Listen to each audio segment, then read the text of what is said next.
In this week's Above the Tearline, we're going to examine the recent clash between protesters and police trying to protect Australian Prime Minister Julia Gillard at a function in Canberra. We'll look specifically at the response of a protection detail and the lessons learned.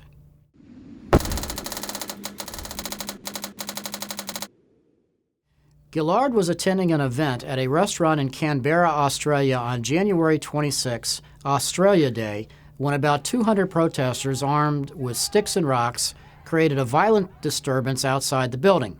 The protesters were part of the Aboriginal movement that maintains what is called a tent embassy near the restaurant. The January 26 protest also marked the 40th anniversary of the tent embassy, which was established to protest the state of Indigenous land rights.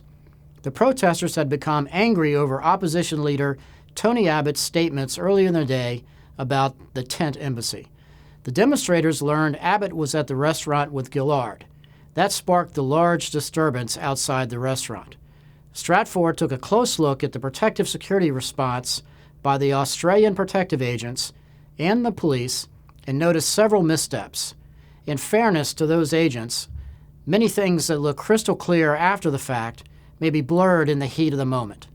Let's examine the video. You notice a lack of perimeter crowd control by the uniformed police, who are unable to keep the protesters away from the venue. Even though at least 50 additional uniformed officers were called in to support the protection detail, more officers were needed to keep the crowd at a safe distance. Second, the decision to exit the venue with the Prime Minister in the midst of the protest makes little sense to me. It would have been better to hold the Prime Minister in a holding room inside the secure building until more police could arrive to secure safe passage and a walking route to the vehicles. This would also allow time to reposition the cars to a different exit if needed, and a small counter-surveillance team or plainclothes police in the crowd could have provided more tactical data from the street to assist in decision-making.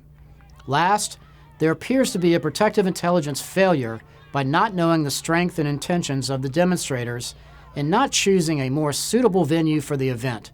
The large glass windows of this restaurant, allowing the demonstrators to view the VIPs inside, coupled with its location near a group of protesters, makes this restaurant a poor choice, especially on the day that the Aboriginal movement regards as an important anniversary.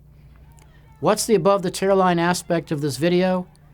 The biggest lesson learned is that it's better to keep the protectee in a safe environment, staying put until the situation outside has been secured, even if it causes you to be late for the next meeting. This video will be studied and dissected by protective units around the globe, from the State Department Diplomatic Security Service to the U.S. Secret Service, as well as corporate security personnel. Training scenarios will be put together using the video to help teach agents how to handle similar situations and make better decisions to keep protectees safe.